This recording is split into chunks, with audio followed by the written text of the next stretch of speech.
सुप्रभात मेरे प्यारे बच्चों। हम आशा करते हैं कि आप लोग स्वस्थ होंगे, प्रसन्न होंगे और सुरक्षित होंगे।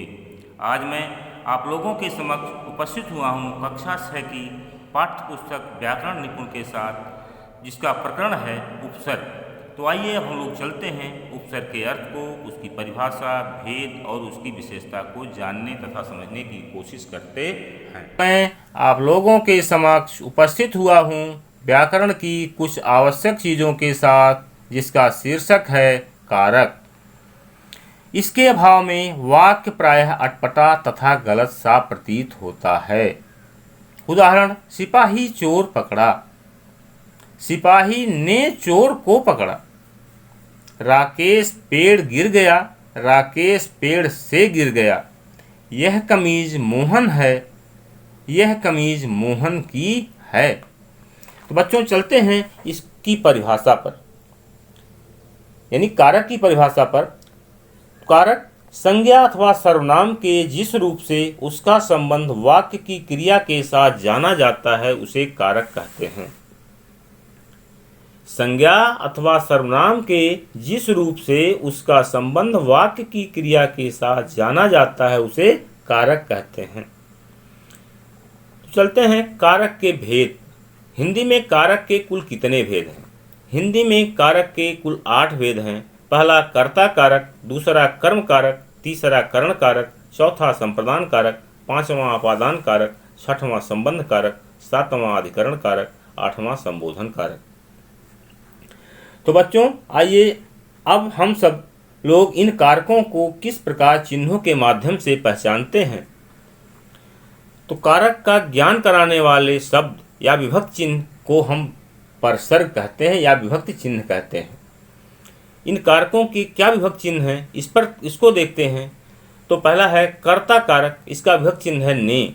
दूसरा कर्म कारक, इसका विभक्त चिन्ह है को। तीसरा करण कारक, इसका विभक्त चिन्ह है से के द्वारा।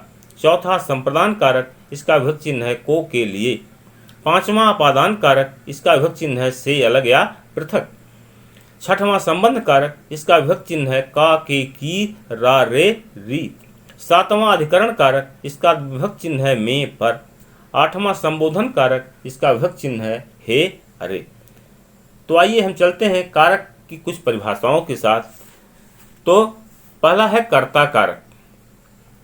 वाक्य में जो शब्द काम करने वाले के अर्थ में आता है उसे कर्ता कारक कहते हैं। उदाहरण: राम ने पुस्तक पढ़ी, राम ने रोटी खाई। तो दूसरा है कर्म कारक।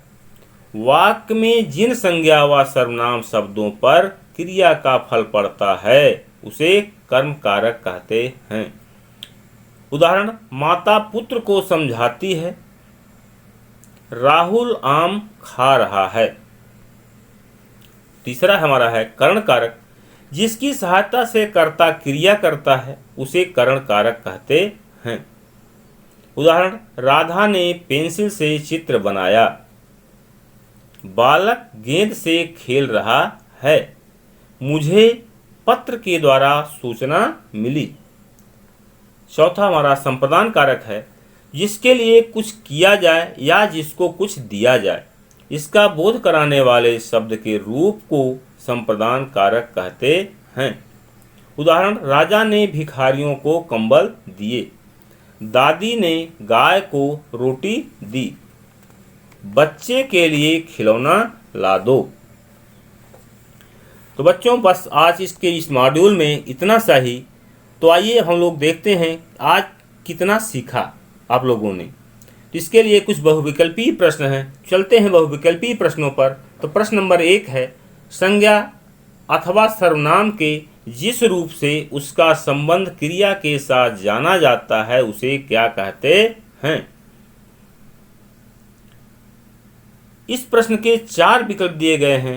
क विशेषण, ख कारक, ग उपसर्ग, घ प्रत्यय। तो बच्चों आप इसका सही अंदाजा लगा लिए होंगे। इसका सही विकल्प क्या है? तो इसका सही विकल्प ख है, कारक। प्रश्न नंबर 2, ने परसर्ग चिन्ह किस कारक का है? इस प्रश्न के 4 विकल्प दिए गए हैं। क कर्म कारक, ख करण कारक, ग कर्ता कारक, घा इनमें से कोई नहीं। बच्चों, आप लोग इसका सही अंदाजा लगा लिए होंगे। तो इस प्रश्न का सही विकल्प है ग कर्ता कारक। प्रश्न नंबर 3, करण कारक का परसर्ग है। इसके 4 विकल्प हैं। क से के द्वारा, ख को के लिए, ग को, घा उक्त सभी। बच्चों, आप लोग इसका सही अंदाजा लगा लिए होंगे कि इसका सही विकल्प क्या है। इसका सही विकल्प क है, से के द्वारा। प्रश्न नंबर 4, जिसके लिए कुछ किया जाए अथवा जिसको कुछ दिया जाए, इसका बोध कराने वाले शब्दों के रूप को क्या कहते हैं। इस प्रश्न के 4 विकल्प दिए गए हैं। क अपादान कारक, ख संप्रदान कारक, ग करण कारक, घा कर्ता कारक।